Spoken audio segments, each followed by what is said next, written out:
এবার আসেন আমি আপনাদেরকে রাশিয়ার একটি বাস্তব চিত্র আপনাদেরকে আমি শুনাই। চিত্রটা হচ্ছে 1917 সাল। রাশিয়াতে, তারা তো উন্নত রাষ্ট্র, ঠিক কিনা? রাশিয়া উন্নত না? তারা চিন্তা করলো যে আমাদের এই উন্নত রাষ্ট্রের মধ্যে এই বিবাহ বন্ধনে আবদ্ধ হওয়াটা এটা সুন্দর দেখায় না। কারণ কি? কারণ হচ্ছে মহিলারা এত অবহেলিত না তাদের দৃষ্টিতে আর কি। মহিলারা বিবাহ বসবে, ঘরে থাকবে, পাতিলা মাজবে, এটা হয় নাকি? মহিলারা আমাদের অফিসে চাকরি করবে, আমাদের উন্নত জায়গায় মহিলারা থাকবে, বিবাহ বন্ধনে আবদ্ধ হয়ে মহিলাদেরকে এভাবে আমরা এত অমর্যাদা করব না। তারা কি করলো? 1917 সালে তারা তাদের দেশে বিবাহকে সরকারিভাবে নিষিদ্ধ করেছেন। বলেন না আউযুবিল্লাহ। এবার দেখেন এটার ফলটা কি। 1917 সালে যখন তারা নিষিদ্ধ করলো, তারা আবার সিস্টেম করছে যে এখন তো কি হলো, বিবাহ যেহেতু নিষিদ্ধ, এখন তো অবাধ মেলামেশা, ঠিক কিনা? এখন সন্তান কি ভালোভাবে হবে? আমরা আমাদের নোয়াখালীর ভাষা যেটা বলি জারগা হলো আর কি, নাকি?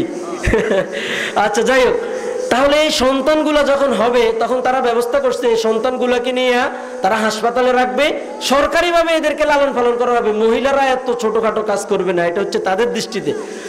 এটার ফল কি হলো? এখন এই জারক সন্তানগুলা এগুলা তো দিন দিন বড় হচ্ছে, ঠিক কিনা? আমরা যদি এমনিতে আমরা লক্ষ্য করে দেখি, আমরা এমনিতে একটা জিনিস বলি, সেটা হচ্ছে আমাদের ভাষায় আর কি, যে যারা বাদাম নেয় এদের একটু শক্তি বেশি হয়, নাকি? আমরা বলি না এরকম? যাই হোক, তো এই সন্তানগুলো যখন আস্তে আস্তে বড় হতে যাচ্ছে, এরা তো বাদাম নেয় আমাদের ভাষায় আর কি, এরা জারক সন্তান। এরা দেশের মধ্যে এমন ভাবে বিশৃঙ্খলা শুরু করছে, এখন তারা মানে হতাশ হয়ে গেল। কিরে বাবুরে, এই সন্তানগুলো আমাদের তো আগের প্রজন্ম থেকে তো এই প্রজন্ম আরো খারাপ হতে যাচ্ছে, আমরা যে সিদ্ধান্তটা নিলাম এটা কি আসলে ঠিক হইলো নাকি?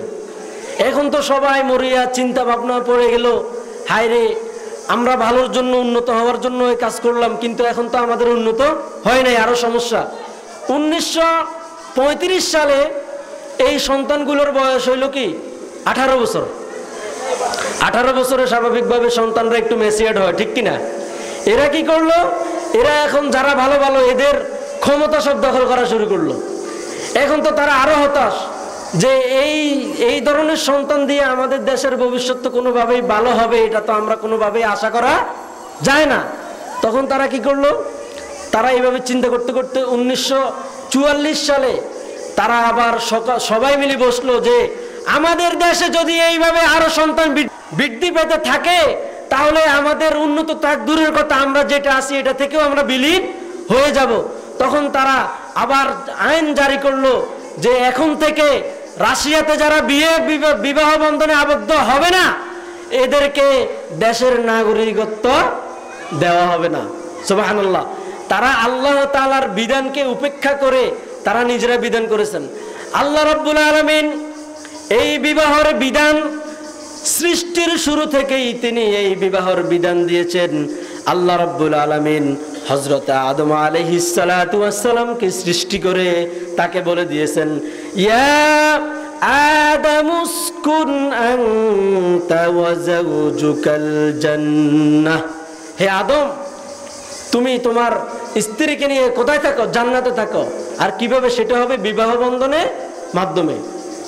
আল্লাহ রাব্বুল আলামিন আরো অন্য আয়াতে বলেছেন, ওমিন আয়াতিহি আন খালাকা লাকুম মা ফিস সামাওয়াতি ওয়া মা ফিল আরদি ওয়া জাআলা বাইনাকুম মাওয়াদ্দাতান ওয়া রাহমাহ।